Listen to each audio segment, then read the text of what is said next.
हरीश दिल्ली में कई सालों तक मेहनत करके पैसे जोड़ने के बाद आखिरकार अपने गांव लौटने का फैसला करता है। उसने शहर में अपनी जमीन बेच दी थी और अब वो अपने सपनों को पूरा करने गांव जा रहा था, भारतपुर। उसके पास एक पुराना सा बैग था जिसमें नकद पैसे और जरूरी कागजात थे। हरीश अपनी बाइक पर सवार था। शाम होते होते वो एक जंगल वाले रास्ते पर पहुंच चुका था। आसमान में काले बादल छाने लगे। पहले बूंदाबांदी हुई, फिर जोरदार बारिश और तेज तूफान। बिजली चमक रही थी, हवाएं सनसनाती हुई चल रही थीं। हरीश ने एक बड़ा सा पेड़ देखा और उसके नीचे अपनी बाइक खड़ी कर दी। उसके मन में चिंता होने लगी। रात के 12:30 बज चुके थे और अभी भारतपुर काफी दूर था। वो इंतजार करता रहा कि शायद तूफान थमे, और फिर अचानक जैसे किसी ने बटन बंद कर दिया हो, तूफान रुक गया। वो फौरन बाइक स्टार्ट करने लगा, लेकिन बाइक ठंडी पड़ चुकी थी, स्टार्ट नहीं हो रही थी। काफी कोशिशों के बाद जब 1:30 बजे बज गए, बाइक किसी तरह चालू हुई और वो वहां से निकल पड़ा। रास्ते में कुछ दूर चलने के बाद हरीश को एहसास हुआ कि वो रास्ता भटक चुका है। तभी किसी ने पीछे से आवाज दी, बाबू, क्या आप रास्ता भटक गए हैं? हरीश ने पलट कर देखा। एक अधेड़ उम्र का आदमी पुराने कपड़ों में एक ठंडी सी मुस्कान के साथ खड़ा था। हरीश ने कहा, हाँ, मुझे भारतपुर जाना था, पर रास्ता समझ नहीं आ रहा। उस आदमी ने जवाब दिया, बाबू, इस तूफान में भारतपुर का कच्चा रास्ता बह गया होगा। मेरे साथ चलिए, थोड़ी दूर पर मेरी चाय नाश्ते की छोटी सी दुकान है। हरीश थोड़ी देर सोचता है, फिर चलने के लिए तैयार हो जाता है। वो दोनों एक छोटी सी झोंपड़ी नुमा दुकान पर पहुंचे। अंदर दीवारों पर पुराने पोस्टर लगे थे, एक लालटेन जल रही थी। उस आदमी ने हरीश को चाय दी और चाय सरप्राइजिंगली स्वादिष्ट थी। आदमी बोला, बाबू, आज की रात आप यहीं रुक जाइए, सुबह निकल जाइएगा। हरीश राजी हो गया। थोड़ी देर बाद उस आदमी ने आवाज लगाई, सविता, बाबू के लिए हलवा लाओ। एक औरत आई, उसका चेहरा पूरी तरह से ढंका हुआ था। उसने हलवा प्लेट में रखा और हरीश को थमा दिया। तभी एक जोरदार हवा का झोंका आया और सविता का पल्लू उड़ गया। हरीश ने उसके पांव देखे, उल्टे। हरीश का दिल कांप उठा। वो डर गया, लेकिन कुछ कह नहीं पाया। डर के मारे उसने पूरा हलवा एक ही बार में खा लिया। देर रात हरीश की नींद अचानक टूट गई। कमरे के बाहर से आती एक धीमी सी बड़बड़ाहट, जैसे कोई खुद से बातें कर रहा हो या कोई गाने की कोशिश कर रहा हो, लेकिन सुरों से दूर। वो उठकर खिड़की तक गया। बाहर तूफान अब भी अपनी ताकत दिखा रहा था, लेकिन एक पेड़ के नीचे लालटेन की मध्यम सी लौ में कोई आकृति बैठी थी। वही आदमी। हरीश ने दरवाजा खोला और बाहर चला गया। बाबू, नींद नहीं आई? उसने बिना देखे ही पूछा।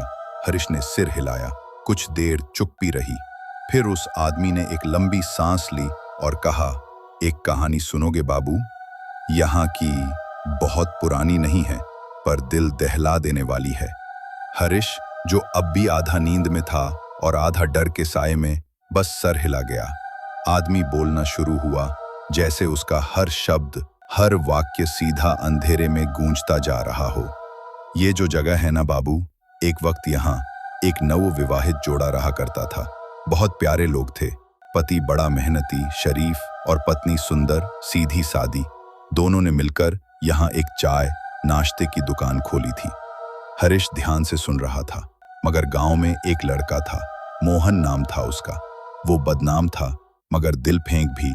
सबको पता था उसकी आदतें, लेकिन उस आदमी को अपनी पत्नी पर पूरा भरोसा था। उसने कभी शक नहीं किया, क्योंकि नई नई शादी थी, प्यार था और भरोसा भी। पर मोहन अक्सर दुकान पर आने लगा, छोटी छोटी चीजों के बहाने, कभी चाय तो कभी बिस्किट, और धीरे धीरे वो औरत से बातों में ज्यादा उलझने लगा। हंसी मजाक, छूने की कोशिशें, लेकिन पति चुप रहा। सोचता रहा, शायद मेरा वहम हो, मेरी बीवी वैसी नहीं है। फिर एक दिन वो आदमी पास के गांव गया था, दुकान के लिए कुछ जरूरी सामान लाने। पत्नी से बोला था, शाम तक लौटूंगा, पर काम जल्दी हो गया। वो दोपहर में ही लौट आया। जब वो वापस आया तो झोपड़ी के दरवाजे से हंसी की आवाजें आ रही थीं। वो चुपचाप पास गया, अंदर झांका तो देखा उसका डर हकीकत में बदल चुका था। उसने देखा मोहन पलंग पर लेटा था और उसकी बीवी उस पर झुकी हुई थी। दोनों हंस रहे थे। वो उसकी बीवी थी बाबू, उसकी पत्नी, उसका विश्वास। हरीश के भीतर कुछ कांपा। उसके हाथ से थैला गिरा। बीवी बाहर आई, लेकिन तब तक बहुत देर हो चुकी थी। वो आदमी अंदर गया और वहीं रखे हंसिए से मोहन का गला काट डाला। अब हरीश को कहानी से डर लगने लगा था, लेकिन वो रुक नहीं सका। बीवी चीखी, लेकिन वो आदमी अब इंसान नहीं रहा था। उसने अपनी बीवी को खींचा, उसी की साड़ी से फांसी लगाई और फिर पूरे घर में आग लगा दी। अब तक हरीश की गर्दन अकड़ चुकी थी, होंठ सूख चुके थे। हलवे का स्वाद अब कड़वाहट में बदल रहा था। उसने धीरे से पूछा, फिर क्या हुआ? आदमी ने उसकी तरफ देखा, इस बार पहली बार सीधे आंखों में, और कहा, बस बाबू, तब से यहां चाय तो बनती है, पर आग अब दिल में जलती है। हलवा तो परोसा जाता है, पर मिठास अब बदले की है, और जो रुक जाए उसे सविता अब भी हलवा परोसती है, उसी पायल की झनकार के साथ, बस उल्टे पांव। हरीश की आंखें फैल गईं। उसके दिमाग में झंझनाहट हुई। ये कहानी किसकी थी? उसने बहुत धीमे स्वर में पूछा। आदमी मुस्कुराया, एक बहुत ही डरावनी, थकी हुई और बुझी हुई मुस्कान। अभी नहीं बताऊंगा बाबू, सुबह सब समझ आ जाएगा। सुबह की पहली किरण हरीश के चेहरे पर पड़ी तो उसकी आंख खुल गई। रात की पूरी बात उसे एक डरावने सपने जैसी लग रही थी। पेड़ के नीचे बैठा वो आदमी, उसकी सुनाई कहानी, सविता के उल्टे पांव। लेकिन जैसे ही उसने चारों ओर देखा, उसकी रूह कांप गई। वो झोपड़ी, जो रात में मिट्टी की दीवारों, लकड़ी की मेज और लालटेन की रोशनी में सांस ले रही थी, अब सिर्फ एक उजड़ी हुई अधजली राख जैसी लग रही थी। छत का आधा हिस्सा गिरा पड़ा था, दीवारें काली पड़ चुकी थीं, जैसे यहां सालों पहले आग लगी हो और उसके बाद किसी ने कदम तक न रखा हो। ये कहां आ गया हूं मैं? हरीश के होंठ कांपे। वो लड़खड़ाते हुए उठा, इधर उधर देखा। कोई नहीं था, न रावत, न सविता, न दुकान की चाय की खुशबू, सिर्फ राख और एक अजीब सी ठंडी चुप्पी। हरीश को अचानक याद आया, मेरा बैग, उसमें तो पैसे थे। उसने झटपट कमरे के कोने में देखा। जहां उसने बैग रखा था वहां अब कुछ नहीं था, बस राख और जली हुई लकड़ी की एक टूटी चौकी। नहीं, ये कैसे हो सकता है? वो बड़बड़ाया। अब उसका सिर चकरा रहा था। उसे यकीन नहीं हो रहा था कि वो रात की सारी घटनाएं असल में हुई थीं या कोई भयानक सपना था। वो तेजी से बाहर निकला और बाइक उठाई, जो अब भी उसी पेड़ के नीचे खड़ी थी। वो वहां से निकल पड़ा। गांव के रास्ते में अभी भी थोड़ी धुंध फैली हुई थी, ठंडक अब भी बनी हुई थी।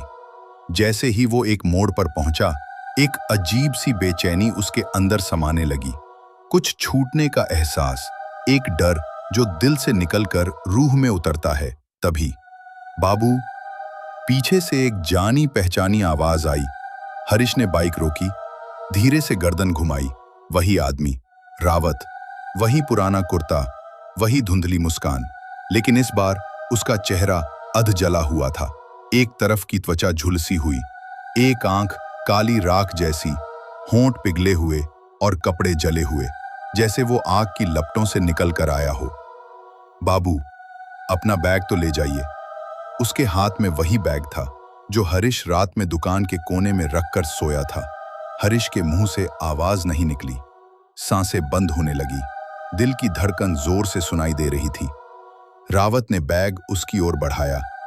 हमारा काम अब पूरा हो गया है बाबू, अब आप जा सकते हैं, हम भी जा रहे हैं। और फिर वो आदमी धीरे धीरे पीछे हटता गया, फिर धुंध में, और फिर जैसे हवा में ही खुल गया। हरीश के हाथ में अब बैग था, वही पुराना भारी, उसी वजन के साथ, पर अब उसके कंधों पर एक और बोझ था। उस रात की सच्चाई, जो अब सिर्फ कहानी नहीं रही थी, वो अब जान चुका था। वो कहानी रावत की थी, रावत जिसकी आंखों में जली हुई मोहब्बत थी, सविता जो अब भी उल्टे पांव झोपड़ी में आती थी, और वो हलवा जिसमें अब सिर्फ राख की मिठास बची थी। हरीश चुपचाप अपने गांव लौट आया, पर जब जब बारिश होती है और कोई अकेला यात्री रात में रास्ता भटकता है, तो वो दुकान फिर से बन जाती है।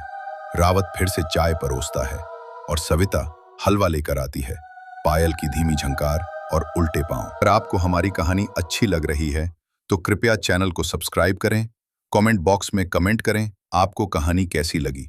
आप अपनी कहानी हमें मेल कर सकते हैं, ईमेल आईडी डिस्क्रिप्शन बॉक्स में है।